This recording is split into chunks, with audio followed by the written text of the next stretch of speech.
This, I was watching a, a YouTube video on Angola and reparations. I don't know if I pronounce the word well, but the Germans were there some years back. And in fact, the first German to go to Angola, I'm not telling history, but of course, it's important to note why we do some of the things we do. First German to arrive was called Franz, like he has my name, Franz. And Franz Ludget or something like that, Luderet, something like that, sounds like that. And he was a merchant who bought land or established what we call a trading post.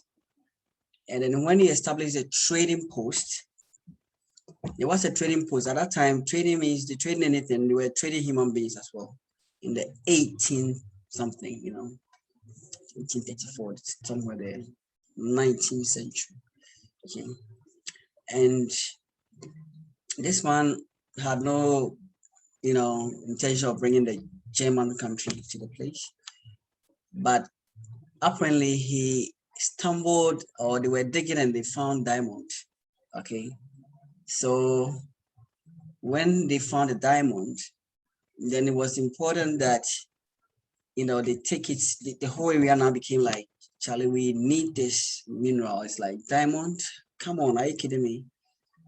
And so that began, this France guy invited the German government to now come and make the place a protectorate.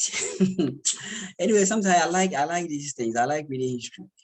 And it puts things in perspective that the natives who live in Angola didn't even know that there was diamond there. They probably didn't know what it was. Excuse me to say, probably didn't know what it was. That diamond is the hardest metal that you find on the surface of the earth. And so it went on to the abuse of them. They killed and murdered a lot of the natives. I mean, how did they get there? They cut them off from food supply, etc. So people want to mine a resource normally if it is scarce, and the fact that there's gold doesn't mean you go there. I've worked in an exploration area before, and the stakeholders, people who buy shares into the company that's doing the exploration or the mining, they may be ordinary people. They may be fashionistas, seamstress, someone doing something, a medical doctor who has no clue how to get this resource from the ground. But we have people who have learned how to do that. We're talking about engineers. Are you with me? So mine surveying is an aspect of surveying which concentrates on getting this mineral resource. Are you okay? And in getting the mineral resource, there are so many ways of killing the cat, right? People can just you can get gold by applying some arsenic, but the arsenic will kill you. Are you okay? So people around the Obuasi area have suffered, diseases because of the use of chemicals in the mining process. Are you with me? What the point I'm really making is that there's a way to do things. Are you okay? There's a way to do surveying. You can do what we call cadastral surveying. It's different from when you're doing a mining survey. You're going underground. So mine survey is like saying underground survey. UG, see U/J, talking about underground survey. All right. And so you need to now consider vertical measurements as well, because you're going down. Are you with me? Going down. They dig tunnels. So tunnel surveying is literally the same, except that you may not be looking for minerals. Are you okay? You may not be looking for minerals. You may be just digging a tunnel between Kwame Nkrumah Circle and maybe Accra Central, just to provide a new way to assess these places. It's the engineer's job to now look at it and say, how do we do this? Are you okay? And there's no engineering work of excavating and creating spaces, are you okay, that will not require the need for some surveying, are you okay? So it's very important. Meanwhile, we need to recognize that there's a need for regulation. If you have a shoe shine boy in your house, if you call one to come and shine your shoe, you wouldn't have to worry about how he does it. Like, we wouldn't be much concerned. Well, if he doesn't even do it well, that's we don't care. But when a medical doctor gets it wrong, we are all in trouble. Are you okay? All right. So let me remind the class that at the end of this class, I would like you to switch on your video so that I can see you. And I'll take attendance, because last week I didn't really do that. And now, I had to do some guesswork. So remember that you'll be switching on your cameras. So don't go anywhere. Don't switch it off and go and sleep, because at the time when I check for attendance and I don't see you, that means you didn't attend the class. Please put it in your mind. So it's important to regulate, because otherwise, one, you can have conflicts, you can have subsidence. So subsidence is an English word, like something going down. Are you okay? All right. As opposed to having some kind of upheaval. Are you okay? All right. So subsidence is like, in tree, I can use the tree word, but not everybody understands tree. But you have a certain depression of the soil, and sometimes it can be that dangerous that you can have tunnels underground that gets concealed. Okay, that's one. And so that's serious problems for the society. Everybody get concerned. You could also poison the underground water because of the chemical that you're using. And so what am I the point I'm making? The point I'm making is that you will need regulations. So mining regulations normally require mines to maintain plans and sections of the surface and any underground workings. So you're supposed to, it's a regulation. Once it's a regulation, you got to do it. And if you don't do it, they take the license from you to mine. And so that is why we're talking about mine survey. It's very important.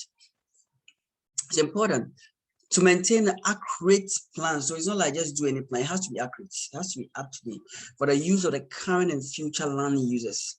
So if I'm building and I'm digging a foundation, come on, I got some money, I bought a piece of land, I wanted to build here, dig for me. This is a huge structure I'm putting up here, okay. And so we need to sink pylons or whatever we call it into the bedrock.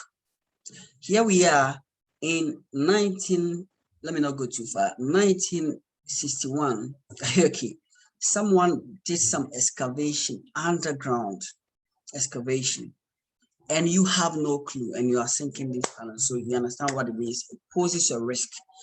All right. And it's important that the positions of any potentially hazardous, if that's what I just said, potentially hazardous workings or infrastructure are permanently recorded. And this record has to be kept not like for tomorrow, for decades. And so it brings my mind to an area of interest of mine: data infrastructure, spatial data infrastructure. It needs to, we don't have one as a country. Think about it. What it means is that plan could be in someone's office, someone's grandfather who's dead and gone. It's in his book somewhere. Then the government doesn't have a clue which places have been dug, and so that poses a lot of danger. Are you okay? All right. So we need to also, I've talked about this, I hit on it again, disconnect with risk of flooding. So you got a lot of water underground. I think by now you all know it, that we have water moving. That's what we call it, water table, which basically everybody knows about it. It means that it can be an area, there's no river, there's no lake, but there is water moving in crevices. Are you okay? All right, there are fractures in the geological, frame, nature of the place. Okay, the geology of the area. So it's very important that we do that. Internally, individual mines similarly require adequate information to prevent inadvertent undercutting of installations and unplanned intersections of work. What all this mean is very simple, that whilst you got some construction going on and everything, and you are in charge of it, you know, you don't want to surprise yourself that whilst you are doing your work, someone is also kind of cutting into yours. But you see, it's only when you have a lot of construction work going on that this becomes an issue. So if I don't know if you've heard about the tunnel between England and France. So there is a tunnel that goes right under the sea all the way from one country to the other. That is engineering. Are you with me? That is engineering. All right. So whilst you are doing this kind of work, you don't want to have any kind of like intrusion, getting into other work, underground working. That's what we are seeing. Are you okay? And the cutting of installations, there could be something is already there and you are drilling deep into it. Are you with me? You are seriously thinking. I mean, when you watch Prison Break, we all know that they had to dig, are you with me, outside the prison. And Schofield was the engineer on board, are you with me? Like an architect. So like he's also knowledgeable in this kind of thing. And when you watch a movie like that, you learn. Yeah, how much force should be applied to it. But then again, here we're talking about undercutting of installations. Go in there and then the simplest example is some of these roadworks where all of a sudden a pipe is cut. Okay, and then we don't have water in our houses. That's a typical example, all right, of the need for a mine survey. All right, it's important to know the position of all points underground relative to every place on the surface, particularly for management of emergency situations and rescues.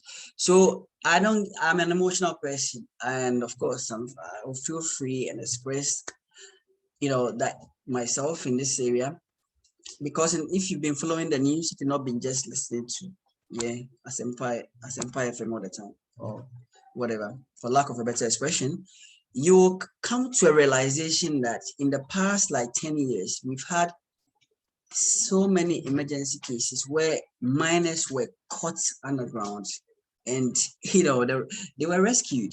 There was a case where they were people, I think these were they footballers or they were not even miners, but they decided to just go underground, and for some reason they just lost their bearing, how to come out. In such a situation, you need an engineer. You don't need a politician there, please. So that's why you have to know about this. You have to know that the mine survey is what gives you the positions, are you okay, of all points which are underground relative to, in other words, this is an overlay. Are you okay? Do some kind of overlay. Designing and controlling the excavation of mine workings, okay, and the construction of all mine facilities. So in other words, for most mine facilities, well, whether you are putting it on top or you are putting it underground, and sometimes you can really go deep down. Mining is not like they actually build a shaft, and if you know a shaft, I'm talking about a lift machine. It's something like that they build. You go deep down. Are you okay? And so we are looking at things in 3 dimensions. All right. For the design, okay, it's very important for us to do a mine survey so that we can control the way it's done. That okay, we can't build here. If you even build here, we can't go this level down, okay? Or we may cause a certain perturbation or disturbance to the existing structure. Okay. All right. So hold on a second. Okay. Yeah. So it's important that we do a mindset. Very, very important. It's not an option for us. What's the purpose? What's the purpose? Why are we doing a mind survey? Okay, so we know what it is, but why we need it, but what's really the purpose? Like I've already said, comply with the regulations. And what are the regulations governing the mind survey? Are you okay? They are spelled out in the documents. mining regulations. Then you come to mining survey, the way the survey should be done, the markings, are you okay? The accuracy specifications for the survey. All that has to be spelled out in a document, and you have to make reference to the document. And if you go contrary to it, then you get arrested. Are you okay? You are an engineer, but you go to prison with your omega and theta. Are you okay? All right. So mine plans and related matters. Are you okay? The way the plan should even be designed, all that. Ensure compliance with mining title arrangements. Are you okay? There's something called the lease. Are you okay? The lease, where you can work. So there's a boundary where you can work.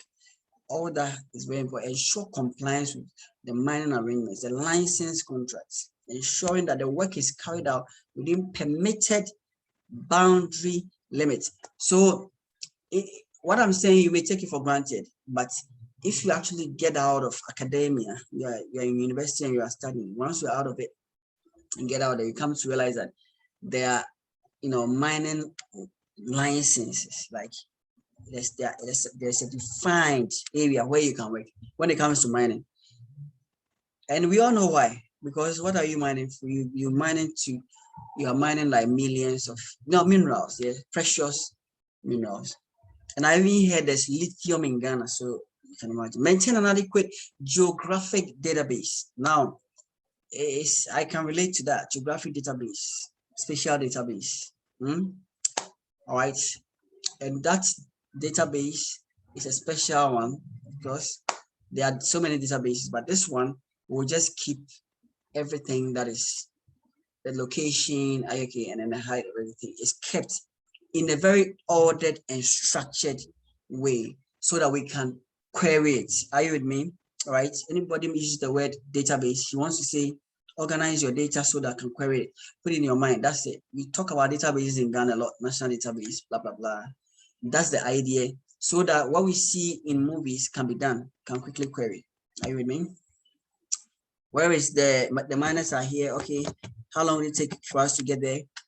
Are you with me? Okay, we're constructing this. What direction? What's the heading? We talk about heading. All right, licenses and contracts. And maintain adequate geographic database. Plan sections, models, all that. For planning the layouts, like I said, of all physical features, mine workings, okay, the plants, buildings, okay, and all infrastructure. So what it means is that the fact that you even constructing below the surface of the earth doesn't mean that you can just leave things. So Charlie, just put some office here for us. Is that okay? Oh, build over here. Are you okay?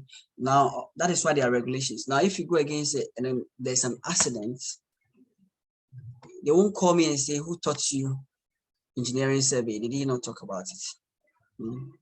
You go all by yourself. So take note of that. When it comes to money, you are going to do any work in there and you are an engineer doing something else. You are a civil engineer. You know who to talk to. Talk to the surveyor. Okay, work with the plans. So there should be teamwork, obviously. That's what it means. Maintain a permanent record of all above physical features. I think that makes sense. Provide control for all mining excavations. Control. I think we talk about horizontal control, vertical control, and we know what it is. Position, direction, elevation, dimensions. Are you okay? So if there's going to be an excavation, there's one thing that we all grew up to know. You grew up to know that when you work at the mines, it's possible that you die. Why? You die from the soil collapsing on you. Are you okay? The sheer weight. And when you even think about it, it's like, wow, that's going to be really excruciating. Are you okay? All right. So before you can say we are excavating, and an engineer is there for that. Let's excavate. Let's move. I keep saying that engineers are like soldiers, and that decision has to be done and in a way that is controlled. Are you okay? And that control is not like, control. I don't even know. I watched a movie in which I think it was a Liberian war. There was a documentary on it, and one lady was interviewed who said the interviewer asked her, "What are you doing here?" You shooting. Why are you shooting at them for? He said, we are trying to control. You know, when soldiers say they are trying to control, they are killing you really, and that's control. But here we talk about position, direction, elevation, and dimensions. It has to be controlled. But we are talking about coordinate here. Are you okay? Grade control. Of course, grade means slope. What's the slope? Are you okay? Yeah. 1:S, 1:K. Those things we talk about when we're talking about the roads, the design for roads and all that applies. The same grade you're talking about. In some instances, survey is used to control the selection of all of different grades. Here, he's not really talking about slope here. He's talking about grade as in quality. So forgive me for that. Yeah, so this quality, this no slope. But obviously, that also holds that slope, if you want to know the slope and the acceptable slope, of course, we're talking about flooding. Slope has a lot to do with flooding. So let's understand that grade can be used in both ways. I can ask you a question on that. Anyway, I'm the examiner, I can do that. So, yeah, different grades from zones within an ore body, both in open pit and UJ application. So UJ is what? I'm sure someone is following what I'm saying. What is UJ? What is UJ, class? Okay, so when I ask you to switch on your camera, I'm sure most of you will not hear me. Okay, Akuya, go ahead. What is UJ?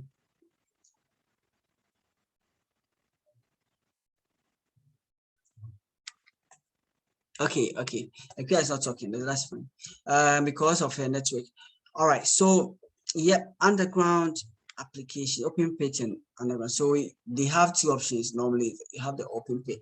In both cases, you need to have a mine survey. Are you okay? Mine survey. The same way you have, like I said, there are about three or four ways of surveying the earth. We will talk about, but this is one of them specifically here. We are interested in when you are doing excavations for mineral. Are you okay? Mineral, base word mine. So the ore body contains the gold itself, and you're trying to get it. Are you okay? All right. They're trying to take. They want to know how much resources available before they can go and mine it. So that's even exploration. Are you okay? Exploration level. But then you need to use a survey to control the selection of ore of different grades. What it means is that without the survey, you can't even decide that, okay, we should be mining this area, and not be mining that area. So survey is everything when it comes to mining. Obviously, this is like a picture that kind of speaks a lot. Are you okay? A picture is worth 1,000 words, isn't it? Yep. So subsidence areas. I talked about subsidence, right? So you can see in this picture, let me position it well. You can see a lot going on. Even though there seems not to be a lot captured in there, you can see waste rock dams are here. Subsidence areas are there. Okay, this one is in Zimbabwe, it could be anywhere, but the earth always looks like this. Don't say, why are you not showing us Ghana, please? Zimbabwe and Ghana, the same earth. Are you okay? Vertical shafts, can you see that? You wouldn't know what it is, isn't it? Would you? So that is like a lift machine. You're going down, you're going deep in there. Yeah, it's not like it's going deep in the. Is it going deep in the mountain or what? It's going underground. Underground. Yes. This part. Do you see my mouse? Yeah, I see it. Yes. So there, that's where the mine is. When you go to work in the morning, you go to that place if you are actually going underground. Underground. So, yes. So if you are a surveyor, you'll be going there. If you are a geologist, you also be going there, except if you are the manager, say geological manager or survey manager, you probably won't go underground. But even then, every leader should show. Let's not forget, leadership is everywhere. If you are the boss, one day you want to just go there to prove to your workers that it's safe. Are you okay? That the whole thing has been built, the shaft has been well built, and then there's been enough reinforcements. Are you okay? And so in terms of location on our mine plan, we should show where the shaft is, the vertical shaft is. But we should provide sectional drawings also so that we will know, like, especially when it comes to the mineralogy, yeah, where the minerals are, we need to have a sectional plan to show that, okay, we have a lot of quartz materials here. Are you okay? And there's a whole lot different minerals that even indicates that they can be gold or they can be diamond. Are you with me? Even though, on a funny note, a lot of local people think that when you kill someone, then you get a mineral. What a tragedy. So you have to be careful when you go to places like this to work. Don't think about the money alone. Yeah, read a lot. Sir, please come again. Yeah, I said that. You said the some local people, even in Ghana, think that when you kill someone and then the person rots or something, the body decomposes, then it generates the mineral. Can you imagine that? So I'm just saying that the fact that you are learning engineering doesn't mean that you should be aware of something more than that. Are you okay? Okay. So that you'll be safe. In fact, there's a geologist that went to somewhere Seshi, and I think he was a national service person, and they beheaded him. You know, you ask yourself, why did they do that? You understand? These are some of the myths. So don't just be an engineer, be a wise one. Don't be foolish. I have to advise you as, a senior engineer. I have to advise you. All right, me, I'm everything anyway. I'm a surveyor, IT person, everything.